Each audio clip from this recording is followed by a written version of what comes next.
All right, everyone. Welcome back with us today for our Meal Solutions Monday class. I am Shayna, one of the dietitians, and so happy to have you along for us today as we continue in our journey on these Mondays with our Flyer to Fork theme, which I'm going to explain all about and what that means. But the hope is that everything that we go over in all of our classes, and especially on these Mondays, is that we're giving you some realistic solutions to meal times, which, we're making meals all the time. We need some new ideas and some new inspiration. So, what we're going to showcase in the way of meal solutions is items that are on sale in our circular. So, circular being another word for our weekly sales ad. And we are going to be bringing it to life with the inspiration that we're going over today by making a featured meal, which today's featured meal is a slow cooker taco soup. All right. Why are we doing a taco soup? Because tomorrow is National Taco Day. How fitting. It's on a Tuesday, Taco Tuesday. If you're someone who enjoys a good Taco Tuesday like myself, I think that my family and I have tacos almost every Tuesday. This soup will hopefully be a little bit of a different spin on it, something that's not your average taco. And it's gonna kind of get us into those cooler burr months, as they say. Although today it's warm, it's hot. It was hot yesterday, but I've heard that today and tomorrow are going to be the last of the hot days for the season for quite some time. So, I know I'm complaining right now that it's hot, but give me like a month and I'll complain that it's cold.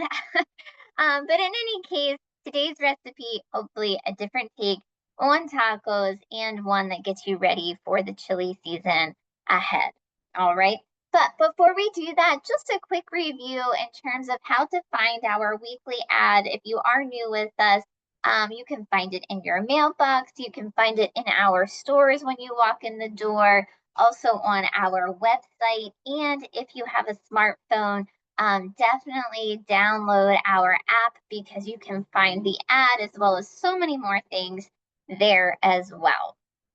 So if you're not familiar, here is our website. At the top, you'll see these different tabs, and one of them will be called the weekly ad. All right. So from there, you can check out the ad in two different ways: a grid view, which is just going to have all of the products that are on sale laid out, or I myself prefer the print view because it gives you that feel that you have the actual paper circular in front of you. All right. Now, mind you, the items and availability, the prices, all of that might be different depending on which store you shop at. So make sure you select the store that you usually shop at, whether you are an in-store shopper or a giant direct online pickup shopper. Still change your store so you can make sure that you're seeing what's available and what's on sale in your location. All right. So you can do that by going over on the right-hand side there. It'll show you how to pick your store. You just enter your zip code and choose from there.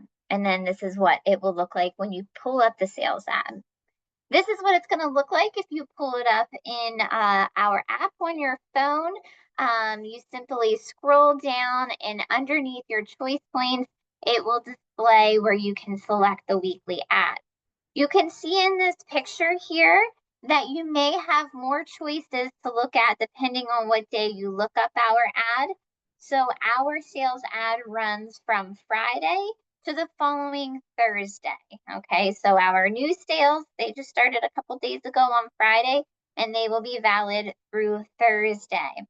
Now, if you access our website or our app on a Thursday, you have the option of not only looking at the current ad, but the ad that will start the next day. Okay, so that's the difference there. You'll see view this week's ad and preview next week's ad, but that option won't be there until Thursday. But it's a good thing to check out if you want to pre-plan, if you know you're going to be shopping on a Friday, which I think a lot of folks do, that's a good thing to check out. Now, once you go through our ad, you see some different things that you like. Maybe you have some inspiration, some ideas that you would like to make for a meal, then I would highly encourage you to scroll over from our website. There will be a tab for recipes. You click recipes and it will take you to our savory recipe resource center, where then you can search our huge catalog of different recipes. So like I said, I was in this taco mode, which you'll see a lot of taco mentions throughout this week's ad. Search for that, and then you'll come up with a slew of recipes to find one that interests you. That taco quiche, I think, sounds pretty fun too. I might have to give that a go sometime. But that's what you're going to be looking for in the way of the ad and some recipe inspiration on our website as well as our app. So here we go. This is the one that we are making today, the slow cooker taco soup. Doesn't it look lovely? I think it does. I'm super hungry. I was talking to our well-being coordinator, Zach, this morning, and he asked me, he was like, what is the difference between this taco soup and, say, a chili? And I think that you could potentially call this a taco chili if you wanted to. Some of the differences I would say maybe is that we are going to be adding some chicken broth to this recipe, so it'll be a little thinner perhaps compared to some thicker chilies. And then also the seasonings, okay? We are going to be adding a taco seasoning packet. We're going to be doing some corn and black beans, which maybe be a different take compared to a chili that's heavy in kidney beans and whatnot. But you can call it whatever you want.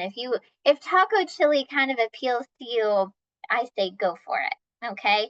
As you can see, I already mentioned a couple of the ingredients, but here they are laid out for you. The base of it is going to be ground beef, but you could, of course, swap this out for something like ground chicken, turkey, or go a vegetarian route with tofu crumbles, or just exclude the meat in general. Add some more cans of beans in here if you prefer. We are showcasing both the kidney beans and the black beans in our low sodium varieties. So if sodium and blood pressure is something of a concern for you, definitely know that in our stores we carry the low sodium or no salt added options to help you out with that. If you already have a well-stocked pantry of regular beans or vegetables, no worries. Drain those beans, rinse them off, and it's going to help get rid of about 2/3 of that sodium in that can. Okay? So let's take a closer look here of what items we are cooking with today that are actually on sale in the ad. And there are a bunch. Okay, it's kind of I'm getting excited. It's super exciting here, all the stuff that's on sale. So we're gonna start off with this picture here because the big thing that's gonna help kickstart your taco soup is the fact that since it is National Taco Day tomorrow, our meal deal in the ad for the week is this taco night meal deal. Okay. So the deal is that you either buy the ground beef, which is our family pack of 85% lean ground beef, or you can buy the large shrimp. Okay. So one of those proteins you buy, you pick one, and then you get everything else free. So you get our brand of cheese as well as the lettuce shreds, and then you get the Ortega taco shells and taco seasoning for free. So really great way, like I said, to kick off the recipe that we're making today. Now, let me tell you all this a little bit more here, okay? If you get this meal deal with the intention of making this soup, like I said, this pack of beef is the family size pack. I was looking at mine this morning and it's almost 4 pounds. I think it was like 3.8 pounds. So our recipe only calls for 1 pound of beef. So I essentially cut this pack into quarters. I used a quarter today because that would be about 1 pound. And I'm going to freeze the rest. Or maybe you have other recipes this week that you can use ground beef in. I myself, like I said, I'm going to freeze the rest. So it's a great pack there of that beef that you can either load up in some more meat for this particular recipe or save it for another day. We are going to use that taco seasoning packet right in our soup. And the rest of the ingredients are going to be topping. So after you cook this in the slow cooker, we can add the cheese on top. We could do a little bit of lettuce. If you're looking for a crunch rather than buying separate corn chips, we can break those taco shells and put that on there as well. So endless possibilities here that you can use it in this recipe, or hey, save those taco shells for next week, pull some of that ground beef out of the freezer and use it that way. Okay. I really like this deal because I think it's very versatile and it can extend into other days as well. Okay. So what else is on sale that we're going to be using in the recipe? Our diced onions, which if you guys hang out with me, you know I love this. It's one of my favorite products in the store because I am not all about cutting up an onion. So both the yellow and the red onions are on sale right now. We're going to be using the yellow onion right into our soup. The red onion is a recommendation as a topper after it is cooked. So pick up them both. They're going to go great for this recipe and save you on time of having to cut your own onion. What else is on sale? Red bell peppers. If you were with Kylene and I on Friday during coffee chat, we were talking all things orange. And we mentioned that peppers are on sale, all the colors, orange, yellow, green, and red. So today our recipe specifically calls for one of the red ones. So make sure you get that deal. You can use the red in this dish and the others for other recipes. Also on sale in the ad, which will go into our soup, would be some of the fire roasted diced tomatoes from Hunt, as well as some bird's eye frozen corn. You could absolutely use canned corn in this recipe since we are using a lot of canned ingredients already. But while it's on sale, why not go for the frozen? And that'll be a nice mix in into our soup. Okay, here are the directions. You can see pretty simple. I'm going to walk us through them, but it's a matter of cooking the beef and then adding everything to the slow cooker. So let's go ahead and do that. I'm going to stop sharing this screen here and stop this video. We will pull up our ingredients over here. You should be seeing that now. Now over here in my slow cooker already, I have cooked my beef. Okay, so on the stovetop, not in the slow cooker, I have cooked my onion, my red pepper, and the beef. That's what it called for. So here's that container of the yellow onion. I sauteed that with the diced red pepper, and then I threw that quarter of my beef pack in there and cooked that up. Now, the recipe does not call to drain the beef, but the recipe also calls for 93% lean beef. So a little bit less fat than what we are getting in that meal deal, right? The beef in the meal deal is 85% lean. So I did decide to go ahead and drain this mixture before adding it to my slow cooker because I wanted to get some of that juice off, all right? So it didn't dilute the flavor of our soup here. So once again, in my slow cooker already, I have the browned beef with the sauteed onion and red bell pepper. Now we're going to go ahead and start adding some of the other ingredients.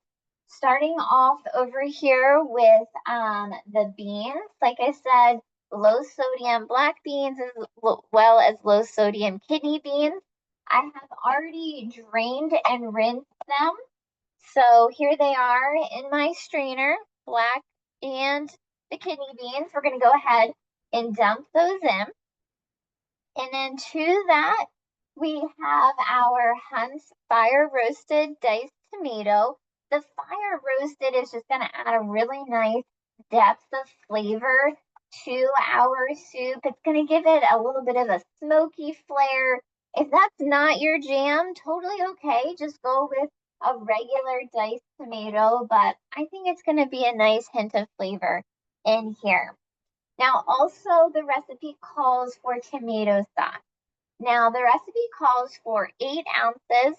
This is a 15-ounce can, so I'm only going to use about half of it.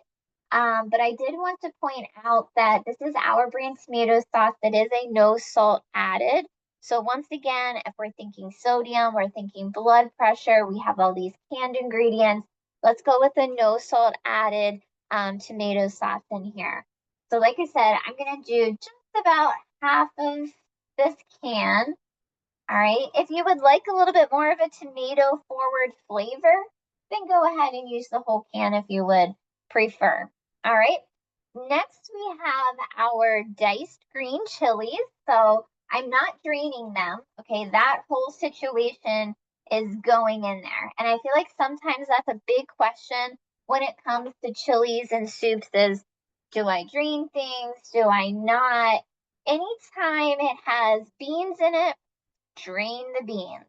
Anytime you have tomatoes, I would say don't drain the tomatoes. You want that nice, juicy tomato flavor to be going in here, okay? So drain your beans, don't drain your tomatoes. I'm not draining the chilies either. Now, here is that bird's eye frozen corn. Half a bag is what the recipe is calling for. So let me get that. And really, if you're someone who enjoys corn, I would say put the whole bag in, which is what I'm gonna do, okay? But you could, like I said, stick to half a bag, don't do the corn at all, whichever you prefer. And then we are going to be adding our chicken broth. This is our Nature's Promise low sodium chicken broth. Now that I have a bigger package to show you guys, let's take a look here at the label in the way of sodium and what qualifies this as low sodium. All right. For an item to be considered low sodium, it has to be 140 milligrams of sodium or less on the label per serving. So you can see this one here is 135. So we are under that 140 mark, which is excellent for a broth in particular. All right. There are a lot of broths, a lot of soups that you will turn this around, and this number could be in the 600, 800, 1,000 or more in the way of sodium. So always a great thing when you can be making your own soups, your own stews, your own chilies, and doing something like the low sodium broth in there, okay? Recipe calls for 2 cups of the broth. So let me measure that out here. And then we'll put that in. If you ever have a recipe where it calls for water in the way of a chili or a soup like this, you could always swap that water out for a broth, and it's going to give it a bit more flavor. So we're going to go ahead and add that 2 cups in here. If you don't feel like this is soupy enough for you, you could also, of course, add more broth. The last ingredient that we have here is going to be that taco seasoning mix that came along with the meal deal, right? The meal deal was that beef, and then you get this taco seasoning packet for free, as well as the shells, the lettuce, and the cheese. So we're going to go ahead and put this whole thing in. And like I said, this is one of the big things that makes this slightly different than just a straight chili, because although it has some of the same spices, it's not quite the same. And it's going to marry these other ingredients like the green chilies and the black beans together a bit differently. But it already looks super nice, yeah. We are then going to cover this up, and we will cook this either on low for about 7 to 8 hours, or you could do this on high for 3 to 4 hours and we're good to go. Remember, we're really just combining the flavors together, letting them marinate and heating it up because the beef itself is already cooked. So this is just that extra step to really bring out that flavor. And mind you, we're bringing out this flavor without a whole lot of added salt to it. So really nice in the way of that. Once it is cooked, back here we have that lettuce, we have that cheese, we have the taco shells that we can add as a topping on top of each individual bowl if someone would like to do that. Okay. So let me bring some screens and cameras back up here to this and we will reshare our screen. But yeah, that was our recipe today. As you can see, super quick and easy. The biggest step was just cooking that beef, but that doesn't even take that long. Or you could even skip that step and not add beef to this if you're looking for something really quick and easy to throw into the slow cooker in the morning before work or a busy day. Okay, now just taking a look here of what else is coming up this week. If you have been hanging out with me for the past week, you might be like, oh my, Shayna, I'm ready to see some of the other dietitians. And they're ready to see you too. It's going to start tomorrow, okay? Jenna will be here for something I'm really excited about, which is for Produce Spotlight in the month of October. We are taking it over with pumpkins and apples. Okay, 'tis the season. Jenna is going to start us off with making some chia seed and pumpkin muffins, which I have made before and they are delicious. So join her for that tomorrow. Then Joni will be on Wednesday. We are in spooky season. Halloween is right around the corner. And Joni is going to chat with us about how to manage food allergies during the Halloween season. So definitely catch that with her. She'll be back the following day with a sweater weather class and making a roasted butternut squash soup, which is one of my favorite soups. So that'll be nice. And then Jenna will be back to finish out the week on Friday with Feature Friday and the Organic Meat Company. So it's a packed full week. It's going to be a lot of great topics. Definitely join them for those. But at this time, I would like to say thank you so much for hanging out with me today and the past couple of days last week as well. So I hope you take care. Enjoy the rest of your day. I am going to stop the recording and we're going to do two things after I stop the recording. I'm going to take some questions and answers about today's recipe, as well as we're going to check out the sales ad one more time since we are chatting all about how to bring the sales ad to life. I just want to show you a couple more items that are on sale this week that would be my go-to items. So if you can stick around for me for a couple minutes, that would be great. But once again, thanks for joining today to hear all about the taco soup. And I hope you have a great time celebrating National Taco Day tomorrow.